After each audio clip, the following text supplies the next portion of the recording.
Wow, that was great, wasn't it? A standing ovation. He couldn't see it because you can't see out here. So we're just going to clear the stage quickly for our next speaker. I think all of you know Simon Sinek, you know his work. I think that this is a great transition from the presentation that we just saw, because I mean, I was in the back here taking as many notes as I could when Simon was speaking, but when Seth was speaking, excuse me. Simon is going to come out in a minute, and he has his easel. I think some of you have seen many of his YouTube videos, and you've seen his TED Talks, and I think we're going to have much of that also today. He's a best-selling author. He is going to be speaking to us about leadership and how leaderships can really change the game for people. So without any further ado, please help me welcome Simon Sinek to the stage.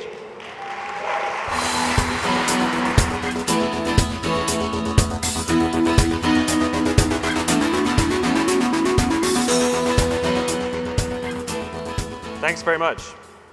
I'm having a bit of a moral crisis right now. I was very inspired by Seth and the idea of taking a risk and the idea of potentially failing. And I'm considering, at this moment, I still haven't made a decision, whether I should abandon what I was planning to talk about, what they paid me to talk about,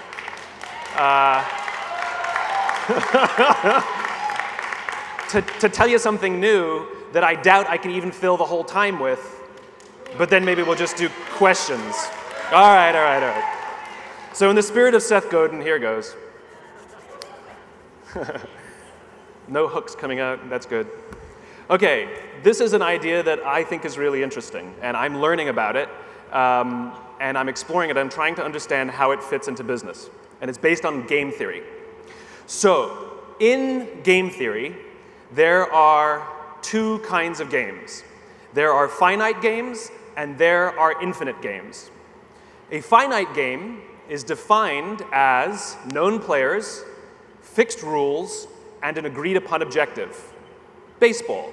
We know who the players are, we know what the rules are, and we all agree that whoever has more runs at the end of 9 innings is the winner and the game concludes. It's perfectly fine, right? Then there are infinite games. An infinite game is defined as known and unknown players. The rules are changeable, and the objective is to stay in the game. When you pit a finite player with a finite player, the system is stable. Baseball is stable.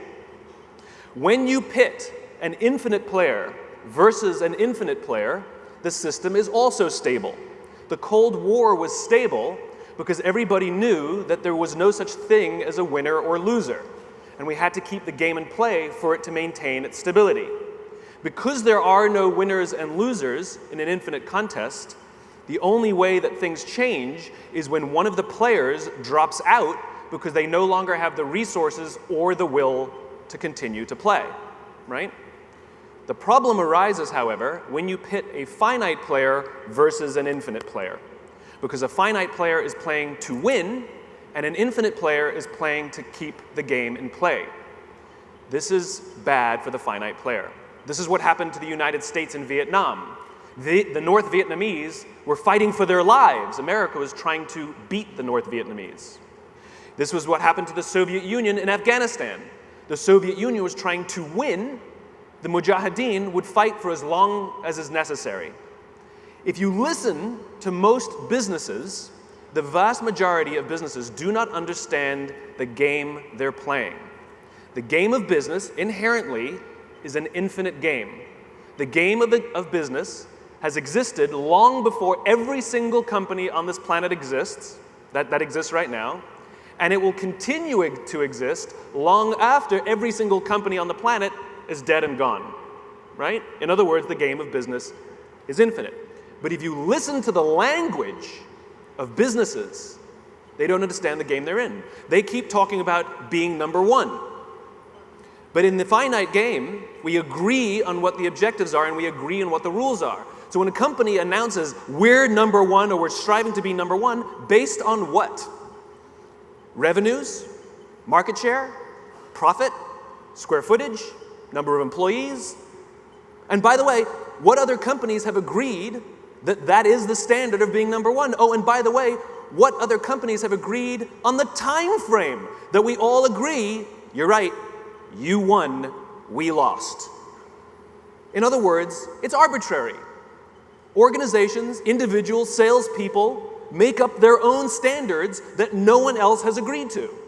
Yet again, a sign that we're in an infinite contest, because in a finite contest, we agree on the rules. Plus, it's about the competitors. In a finite contest, we know who all the competitors are. It's a fixed set. In an infinite contest, we know some of the competitors, but not all of the competitors. You do not know who all of your competition is. We study the competitors we know about, we do competitive analyses on the competitors we know about, but 99 times out of 100, it's the ones we don't know about that show up and steal our lunch. Do you think that MySpace had any sense that Facebook even existed? They were doing plenty of competitive analyses, doing all kinds of presentations and PowerPoints, and then this unknown competitor showed up. The rules are infinite. The rules are infinite. Let me give you a real-life business example of of what a finite player and an infinite player look like. I spoke at a education summit that's funny, at an education summit. You get it because I used education. It's a vowel. It's about education. Never mind. I spoke at an education summit for Microsoft. I also spoke at an education summit for Apple. At the education summit for Microsoft, I would guess that about 70% of the executives spent 70% of their time presenting talking about how to beat Apple. At the Apple summit, 100% of the executives spent 100% of their time talking about how to help teachers teach and how to help students learn. One of them was obsessed with their competition. The other one was obsessed with where they're going. One was playing a finite game. The other one was playing an infinite game. Now, at the end of my talk at Microsoft, they gave me a gift. They gave me the new Zune when it was a thing. And I gotta tell you, this thing was gorgeous. This thing was spectacular. It was the most elegant piece of technology I'd ever seen. The user interface was incredible. It was flawless. It worked perfectly. It was unbelievable. It was way better than my iPod Touch. The problem is it didn't work on iTunes, so I couldn't use it. It's a different story. So I'm sitting in the back of a taxi at the end of the Apple conference with a very senior Apple executive, sort of like employee number 12 kind of guy. And I decide to stir the pot. And I turn to him and I say, you know, Microsoft gave me their new Zune, and it is so much better than your iPod Touch. And he turns to me and he says, I have no doubt. Conversation over. Because the infinite player understands that sometimes you're a little bit ahead and sometimes you're behind. The infinite player understands that sometimes you have the better product and sometimes you don't.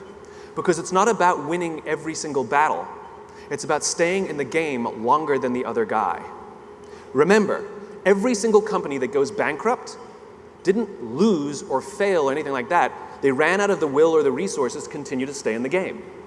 Almost every single merger and acquisition that ever happens is an announcement that one or both of the companies can no longer stay in the game with the will or the resources they have, and so they have no option but to combine their entities so that they can try and stay in the game a little longer. If you look at all the great companies, the companies that, the precious few companies that folks like me and Seth and Gary write about and talk about, the Apples, the Harley-Davidsons, the Southwest Airlines, the Costcos, what you find is that none of them are obsessed with their competition. Every one of them is obsessed with the direction and the path that they are on. In other words, they are all playing the infinite game. And every single one of them frustrates the heck out of their competition. That's one of the reasons that they are the exception to the group, even though they may sell similar products, or even though they may be at a parity price, sometimes not. The difference is that they stand for something. that they know what they stand for and they know where they're going, and that is their obsession. And it's okay to be a little bit behind in the short term because no one has agreed what the time frames are anyway. And the goal is to last longer than the other guy. But in business, it is astonishing to me the abstraction with which we show up to work. Let me tell you what I mean. So the way companies talk about their opportunity or what they're doing or what they're trying to advance, same with salespeople, same thing. We talk in the abstract. It's like saying to your friend, where are you going? And they say, I'm going on vacation. And you go, amazing. Where are you going? They said, vacation. You go, got it. Where are you going? I told you I'm going on vacation. Well, how are you going to get there? I'm taking Route 95. And what happens is they've decided on the route, but they have no idea what the destination is. It's this abstract thing called vacation. Companies are exactly the same. So why does your company exist? Growth. Got it. Awesome. So why do you want to grow? Because we're a company. Got it. Where are you going? Growth. Okay, how are you going to get there? And they will tell you their strategy for growth. And the problem is they become stubborn about the strategy and it's an abstract concept about where they're going. A better way of building a business is to know where you're going, to have a sense of vision, to have a sense of purpose, to know what you stand for, to play the infinite game. Where are you going? California. And you can be open to absolutely any route it takes to go to California.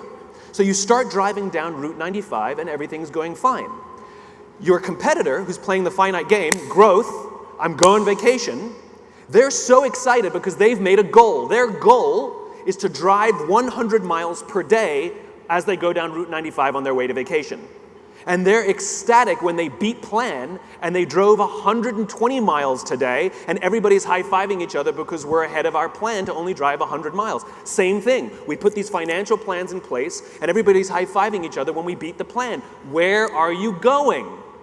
Because there's a problem. What if there's a roadblock? What if there's a storm? What if you have some internal problems? What if the car runs out of gas?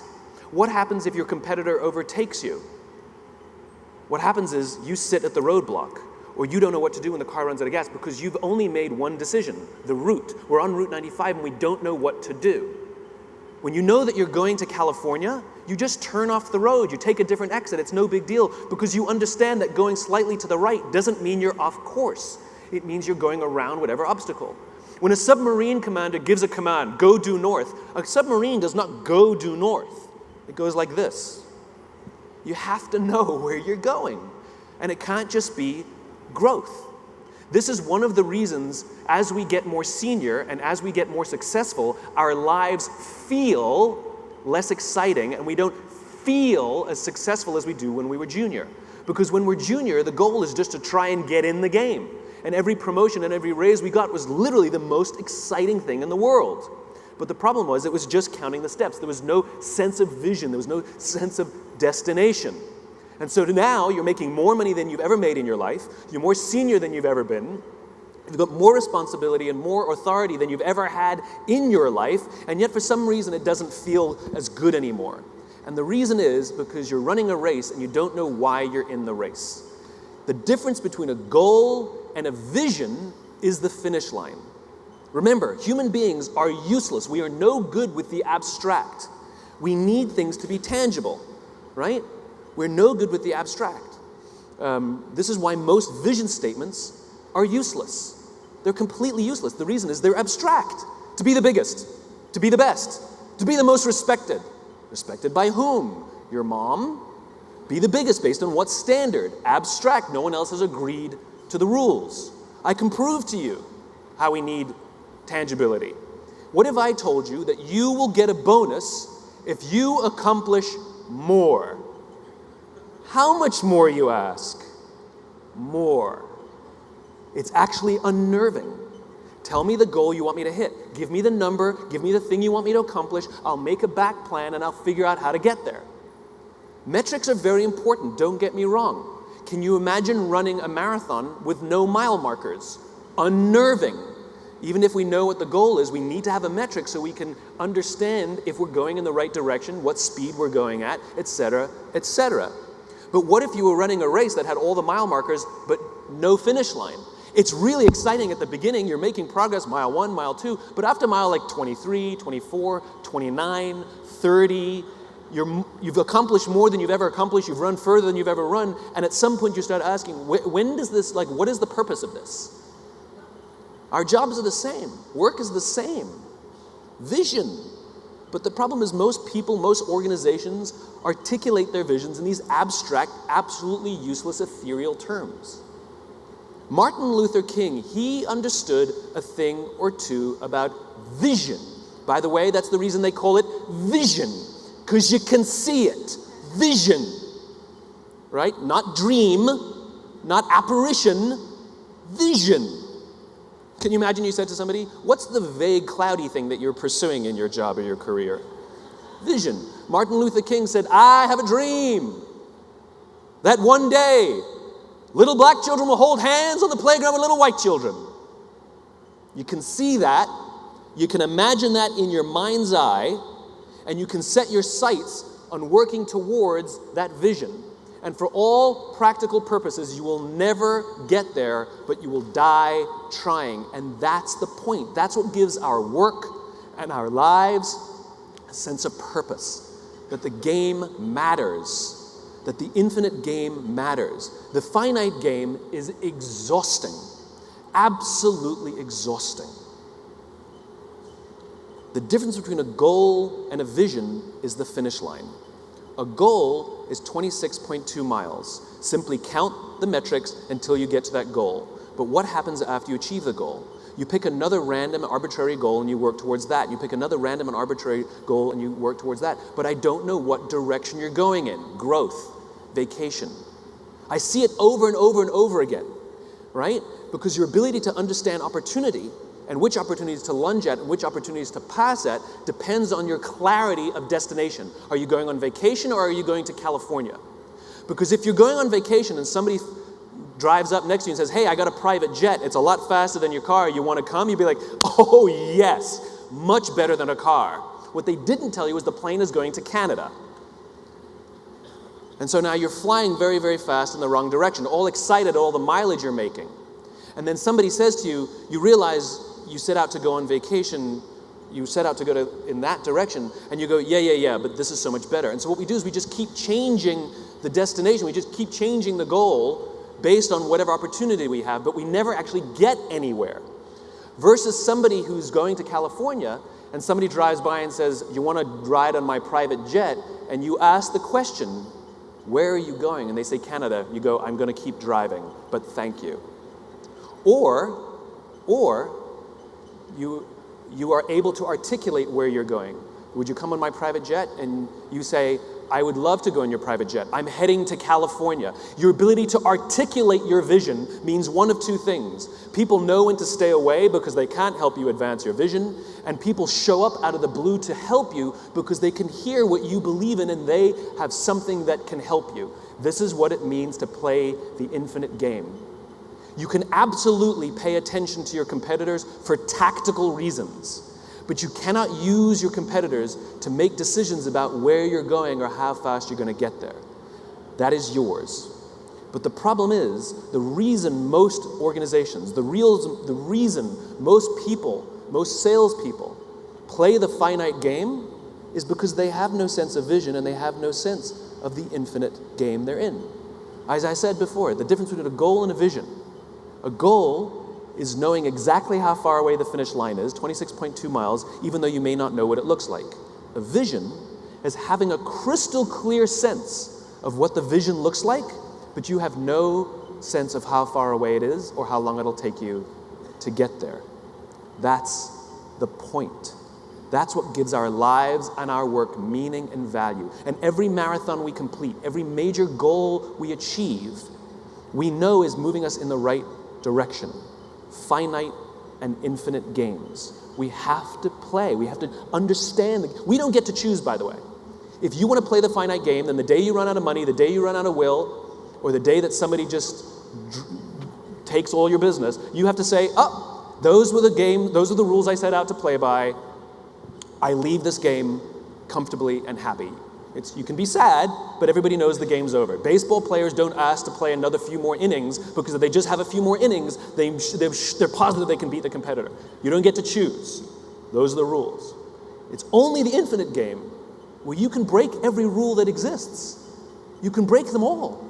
You can break the rules that exist for you. You can break the rules that exist for others. You can break every expectation that you may have had for yourself. The single most important thing, I think there's two important things you need to play the infinite game. One is courage. The other one is patience. You see, the infinite game is like exercise. The infinite game is like exercise. If I make a compelling argument to you as to why you need to exercise, you'll go to the gym, you'll come home, you'll look in the mirror, and you will see nothing. And you'll go to the gym the next day, and you'll come back, and you'll look in the mirror, and you will see nothing. Worse, you're in pain. And so you say to yourself, empirically, I see no value from the effort that I'm expending, and I'm hurting. And so you quit the game.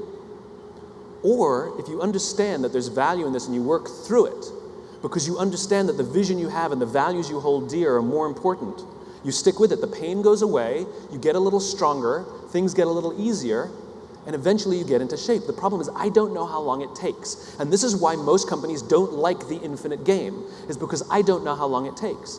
I know 100% sure that exercise takes more than a week to work. I know that for a fact. You will see no results in a week, zero. And you may even see your metrics go down. You may see stress go up, and you may see your metrics go down. I also know that if you've been exercising every day for a year and you see no difference, you're probably doing something wrong. The problem is I don't know where in that space you'll start to see things happen.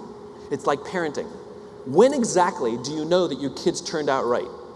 You're not really 100% sure, and so the only thing you have to do is play the infinite game. You have to just stick to it and try very hard every day to be a good parent, knowing that on some days you get it wrong, that some days you're number two, sometimes they're ahead and sometimes you're ahead. That's what the infinite game is all about. It's the patience to continue, to stick with it because it's the right thing. Well, how do you know what the right thing is? That's where our values come in. So if you consider, up here is the infinite game, right?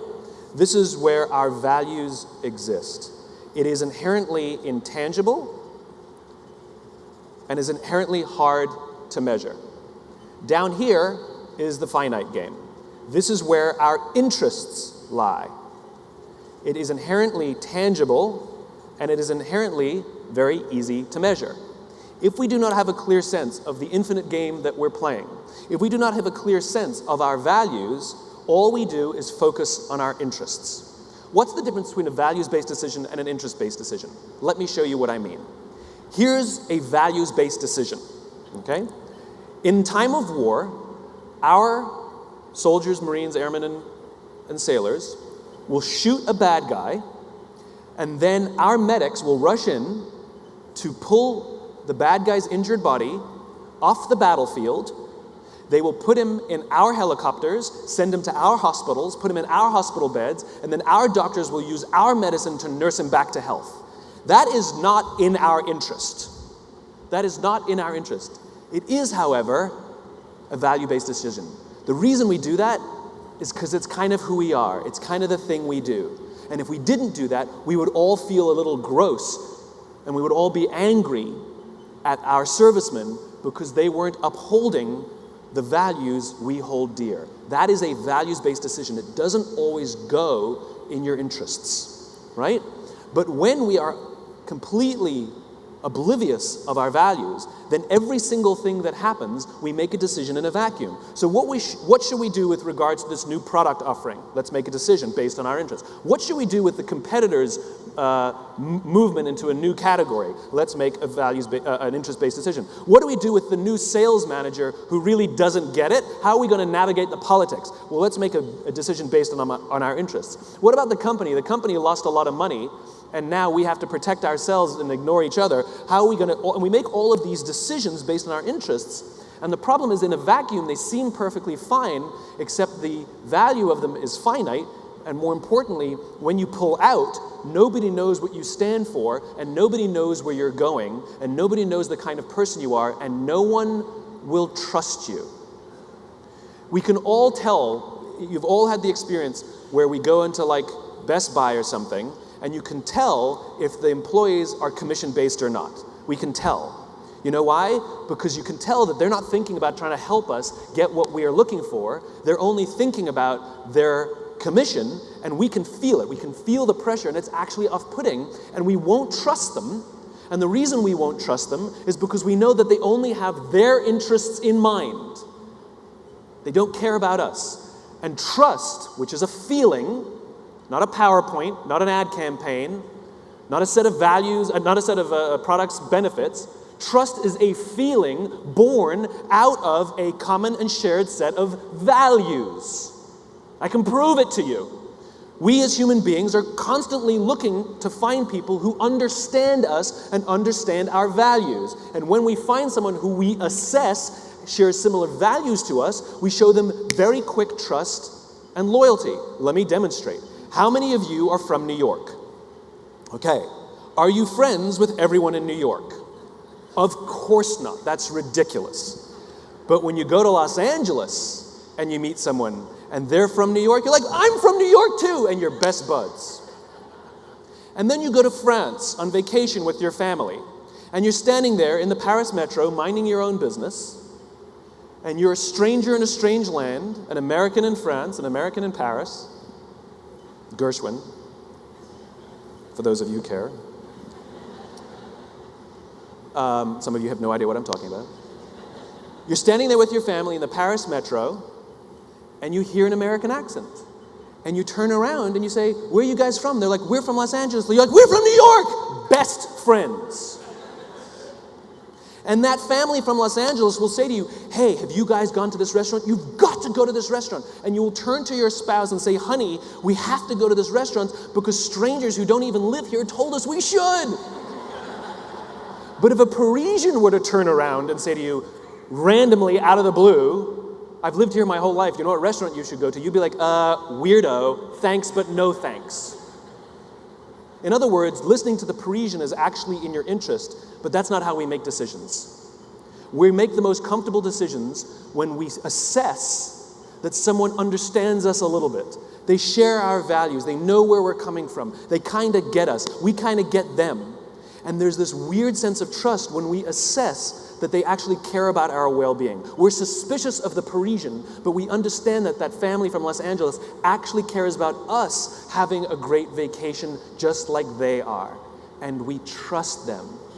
But if you don't know where you're going, and you don't know what game you're playing, and you don't even know what your values are, and you're not holding yourself or your people accountable to your values before your interests, then the best gains you can hope to make are the short-term games of the finite game until somebody else, your competitor, who's playing the infinite game, who's playing a values game, is collecting all the loyalty and or the trust, and you will drive yourself crazy because that's what happens to the finite player. They get frustrated, and you'll sit at your desk and you'll go, this is insane.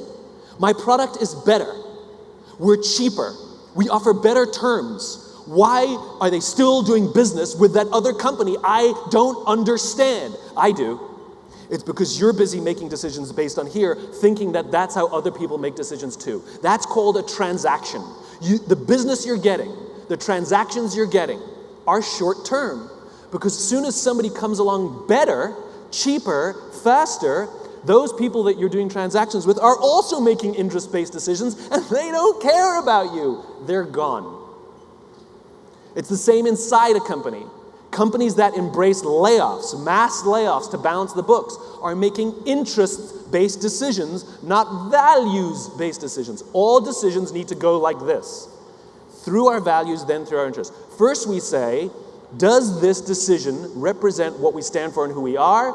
Is it helping us move closer towards our vision? If the answer is yes, then you can make any decision you want. If the answer is no, I don't care how good the opportunity is, you don't do it. Here's a famous example of a values-based, vision-based decision. Back in the day, Steve Jobs and a few of his senior executives went on a tour of Xerox PARC. As executives do, they tour each other's companies. And Xerox showed them this new technology that they had invented called the graphic user interface. Now, Apple had just come off the success of the Apple I and the Apple II. They were already a multi-billion-dollar company. They're famous, they're huge, they're the darling of Wall Street. Everybody loves them. And all of their time and all of their energy was now being invested in the next big push they call the Lisa. Now, the difference between Steve Jobs and most other CEOs is he was playing the infinite game, and he understood the vision that he had, the values-based direction he was going. He didn't want to be number one. It wasn't about growth. It was none of those things. Jobs wanted to take down the man. He was at his heart a young revolutionary who grew up in Northern California during the Vietnam era, and he hated the corporation.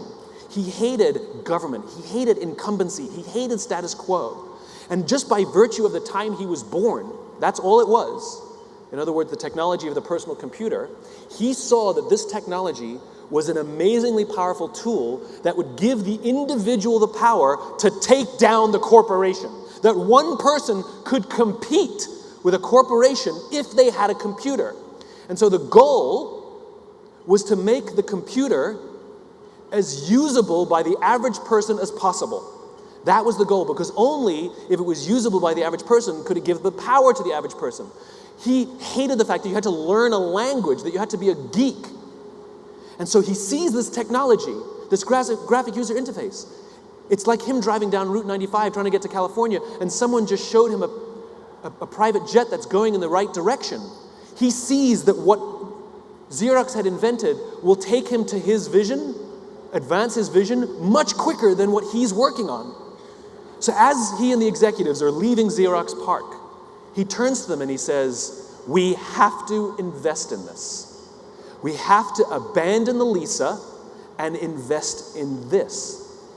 And one of the executives who was there said, "Steve, if we invest in this, we're going to blow up our own company." And Jobs' response was, "Better we should blow it up than someone else." That decision became the Macintosh, a graphic user interface-based platform that completely changed and revolutionized the computer industry. The entire platform of Windows is designed entirely to copy the graphic user interface that Apple pioneered. Didn't invent, advanced. That's what it means to play the infinite game. Jobs was not setting out to be number one.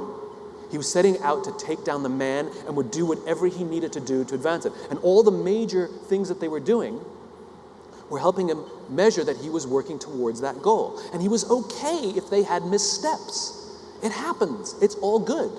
The problem is most companies would never have made that decision. No courage, no patience. Because they would have said, we've invested so much time and so much money in the Lisa, we can't walk away from this. In other words, we've been on this private jet flying to Canada. We've made all this progress towards Canada. Let's just go to Canada. Even though it's the wrong direction. But you have to know what direction you're going in to know that you're going in the wrong direction. It is one of the greatest opportunities you have to convert, to change your mindset, to understand the game you're in and play the infinite game. Your goal is not to win, to be number one, because no one else has agreed on those arbitrary standards. In other words, it's fiction. You can announce today that you're number one. I'm sure you can find a statistic that shows everybody that you're number one. It's fiction. It's like financial services companies. You know, number one, blah, blah, blah, blah. And you read the fine print based on 5-year thing, based on 1 year, based on, like, they make up the standard that makes them number one. But we're like, oh, number one, you know. It's fiction. Infinite game. The goal is not to beat anyone. The goal is to advance the game, to stay in the game. The only person you should be competing against is yourself. The goal is not to be better than them. The goal is to be better than yourself. Whatever goal that you achieve this year, this quarter, see if you can make it better next year. Figure out a way to be more efficient. Figure out a way to take bigger risks. Figure out a way to build trust with more people. Because the more you articulate your vision, the more you stay true to your values, people weirdly show up out of the woodwork to say, I'm also going to California. How can I help you? Do you know the reason I love Seth Godin? Love, not like. Like. Love. Rational, emotional. You know the reason I love Seth Godin? Is because I know what he stands for. I know what he believes. I believe what he believes. And when I listen to him, it's as if he's talking directly to me. It's as if he wrote his books and he does his presentations especially for me. Not because the stuff is interesting. Not because I agree with everything. Some of the stuff I disagree with. It's because deep down I know who he is. I know what he stands for. And I will follow him anywhere. The reason I trust him is not because he's the smartest, and not because he's the best looking, and not because he has the coolest glasses. The reason I trust him is because I know where he's coming from, and I know he cares about advancing the same thing I care about advancing, and it's not just himself. And I felt that way about him from the day I met him. Just like that family on the Paris Metro. Talk about your values, and you find people who believe what you believe. I've run out of things to say.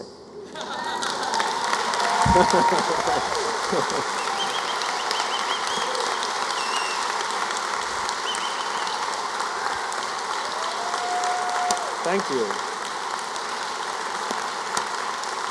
Thank you. That's very nice of you. Thank you. I got a few minutes if you want to do some questions. I can't see a thing, so I'll just trust that.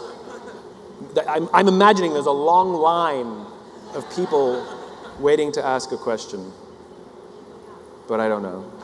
Did you really make that up on the fly, or was that what you planned to say? The question was, did I really make that up on the fly, or is that what I planned to say? I made it up on the fly. I'll ask a question. Yeah. So what you said about Seth Godin, Yeah. about believing what they believe Yeah. from the very moment, Yeah. that's how I feel about you. So this has been a real pleasure. Thank you. Thank you. Thank you. So here's my question. A year or so ago, after watching the Start With Why talk, I said, I want to start shepherding my company to start, talking, communicating, acting inside out, not outside in. Sure. So I started trying to evangelize some of those ideas within the business I was working at, and it fell flat. Yeah. How do you start to get those ideas to take hold as one person, a cog in the wheel? Yeah. What are some of the things that people can do to advance that way of thinking? So the single most important thing to know is that you cannot do it alone, right?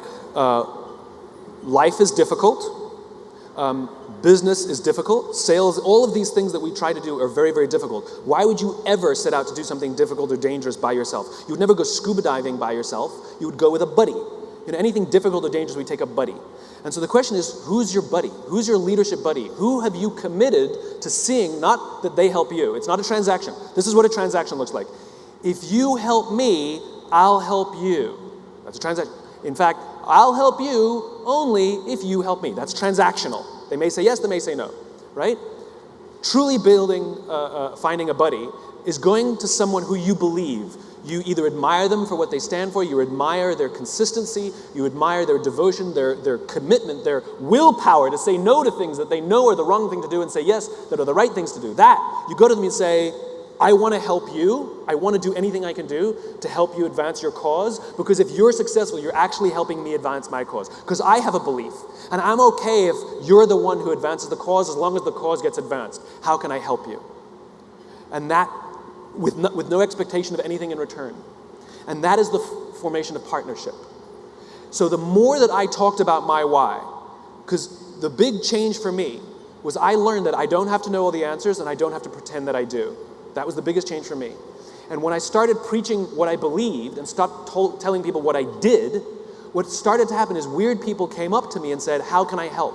And the first employees that I had literally committed themselves to advancing the cause. And I was blown away how lucky I was that these people wanted to help me.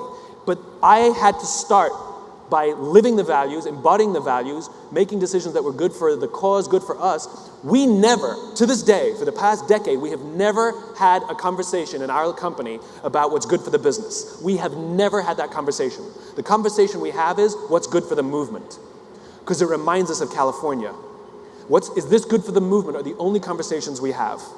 We don't even, on our P&L, we don't actually have a line on our P&L that says profit. It doesn't exist. We have a line on our P&L that says freedom.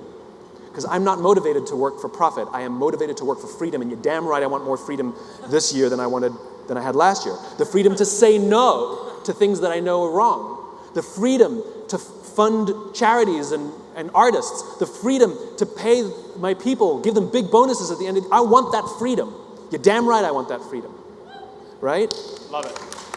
So make sure you know what you stand for, you preach what you stand for, and invite others to help you. And you commit yourself to helping others.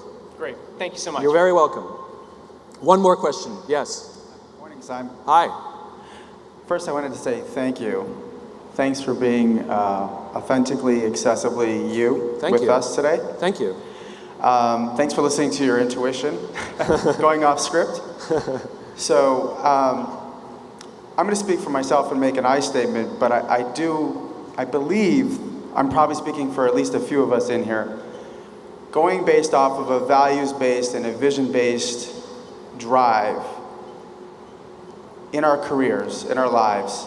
I think one of the things, and I'm a New Yorker, I've lived here 17 years, I think there are a lot of distractions out there. There's a lot of noise, there's a lot of interference. There's corporate cultures, there's overlays, all this, all these skins, and so sometimes we can become masked. Our vision can become masked. Yeah. Our values can become masked. And I think having practical toolkits, I think a lot of people in here are practical minded. Yeah. Practical toolkits to check in, to reevaluate, to take re-inventory, because that kind of resets the compass. Yeah. Can you speak to some of that? I hate to sound like a broken record, but it's very similar to the answer I gave to the previous question, right? Which is, have you ever dated someone and you think they're amazing and all of your friends go, ah. Right? Maybe they see something you don't see. Yeah. And so when our friends love us, which means they know who we are and they know what we stand for, they can see when we make decisions that are inconsistent with who we are and our values. They can see it. And our good friends will tell us, and our good friends will be honest when we ask, right? Or they'll say things to you like, I didn't expect you to do something like that, if I'm honest. Or, you know, you're not the same person I used to know. Or, what's going on with you? That's what they say. They say things like that. So at work, they may say things like that because they've known us to be of high integrity and values-based, and now they see us acting solely based on our interest. And it may not be because we're bastards. It may be because we're trying to face overwhelming pressure. You know, the sales pressure, the deadlines, the fear that if we don't make the quota that we will lose the job. And so we start working for the short-term finite interest of saving the job rather than the long-term infinite cause of advancing the vision, right? And improving ourselves and improving the organization. So the practical thing is to make sure that you have people around you who tell you have spinach in your teeth. You know? Like, we all know that's like the standard of a good friend. Like somebody who'll tell you have spinach in your teeth. You've got spinach in your teeth. Oh my God, thank you. That's just the kind of guy I am, you know. You know, because values are intangible, this is the reason we play the finite game, because it's easier. Because I can count it, I can measure it, and I can be like, got there, but over the course of time, it's draining, it's expensive, and you will drop out. That's how the game works. That's how the game works. Whether it's exhaustion, burnout, and no amount of yoga can fix it. Thank you very, very much. Appreciate it. Thank you. Thanks very much. Thanks. How great was Simon? Amazing, right? How great was Seth? Amazing. Great morning. All right, we are going to take a short break right now. We're going to come back at 11:20, and we'll start here. We'll also have our breakout stage. Sessions will start over there. Simon will be out in the expo area signing his most recent book, Leaders Eat Last. He'll be out there in about 10 minutes if you want to have him sign a copy of the book, and he'll be out there in about 10 minutes. So thank you very much.